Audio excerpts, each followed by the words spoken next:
यह बात उस समय की है जब महात्मा बुद्ध अपने शिष्यों के साथ जाकर दूसरे गांव में प्रवचन दिया करते थे।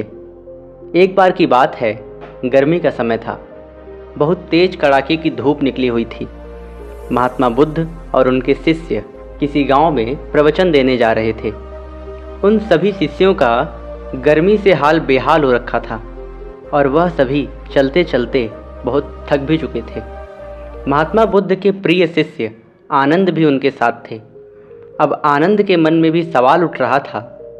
अंत में उन्होंने बुद्ध से कहा, गांव कब आएगा और यहाँ से अभी कितनी दूर है? हम थक गए हैं। वहीं खेत में एक बूढ़ा व्यक्ति काम कर रहा था। आनंद ने उस आदमी को देखकर कहा कि चलिए हम उनसे पूछ लेते हैं। बुद्ध ने हामी भरी और साथ भी गए।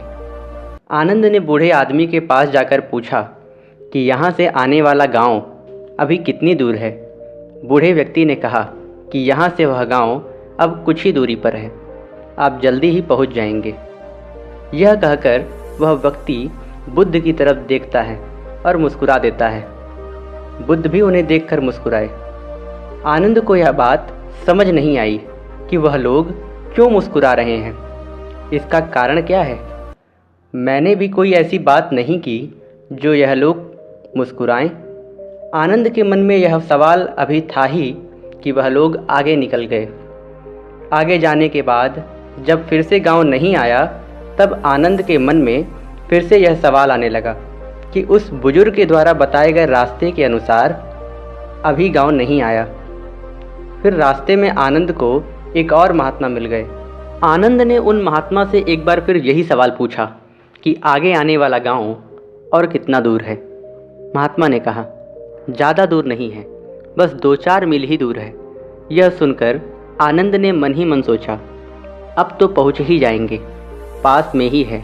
और फिर तभी दोबारा से महात्मा बुद्ध रास्ते में मिले महात्मा को देखकर थोड़ा सा मुस्कुराए और महात्मा भी गौतम बुद्ध को देखकर थोड़ा मुस्कुराने लगे। और फिर से एक बार आनंद के दिमाग में सवाल उठने लगता है कि आखिर दोनों के आपस में मुस्कुराने का कारण क्या है। परंतु वह लोग आगे बढ़ने लगे। काफ़ी आगे बढ़ने के बाद भी गांव नहीं आया। अब आनंद ने एक बूढ़ी माता से फिर यही सवाल पूछा, गांव कितनी दूर है?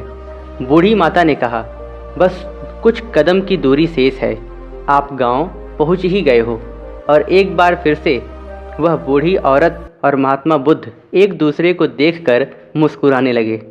आनंद ने यह सब देखा, लेकिन उस समय कुछ न कहकर आगे बढ़ गया। अब भी गांव आने में समय था। आनंद का सब्र का बांध टूटने लगा था। वह समझ नहीं पा रहा था कि हम गांव पहुंच क्यों नहीं पा रहे हैं।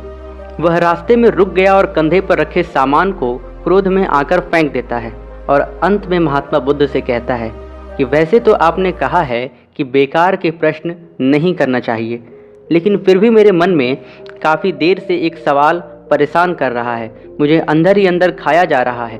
कृपया कर मुझे आप उसका उत्तर दें। बुद्ध ने कहा, पूछो, क्या पूछना है? आनंद कहते हैं कि हम जिससे भी रास्ता पूछ रहे हैं वह हमें बस थोड़ी दूर कहकर आगे बढ़ाया जा रहा है और आप कभी उन्हें देखकर मुस्कुराते हैं तो कभी उन्हें देखकर हंसते हैं। इस चीज़ को कृपया मुझे समझाइए और यह बताइए कि कहीं हम गलत रास्ते पर तो नहीं चल रहे हैं।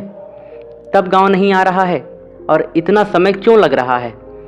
बुद्ध आनंद की बात सुनते हैं और कहते हैं, आनंद, हम बिल्कुल सही रास्ते पर जा रहे हैं और जिस रास्ते से हम जा रहे हैं वहाँ के लोग मुझे जानते हैं, क्योंकि मैं पहले भी इस गांव में आ चुका हूँ और मुझे इस राह की दूरी भी पता है और यहाँ के लोग भी यह जानते हैं। इसलिए वह लोग फिर से मुझे जाते देख पहचान कर मुस्कुरा रहे थे।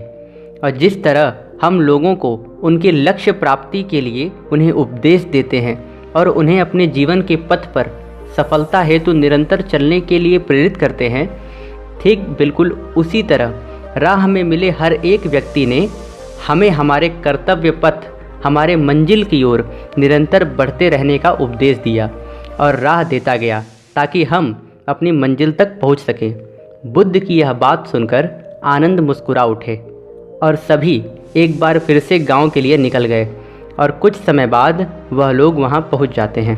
अतः दोस्तों, जिस तरह बुद्ध और उनके शिष्य को रास्ते में कई लोग मिलते हैं जो उन्हें मार्ग पर जाने के लिए प्रेरित करते हैं, ठीक उसी प्रकार हमारे जीवन में भी किसी न किसी रूप में प्रेरणाएं आती हैं। बस फ़र्क यह है कि हम उसे पहचान पाते हैं या नहीं। हमेशा याद रखें, जीवन में आगे बढ़ने के लिए अवसर हर किसी को मिलता है। यह हमारे ऊपर है कि हम उस अवसर को पहचान कर आगे बढ़ जाते हैं या हाथ आए मौके को हाथ से जाने देते हैं। और साथ ही हमेशा अपनी मंजिल के प्रति धैर्य बनाए रखें। बेशक उसे मिलने में समय लगे, कठिनाई का सामना करना पड़े, लेकिन एक ना एक दिन वह मंजिल आपको ज़रूर मिलेगी।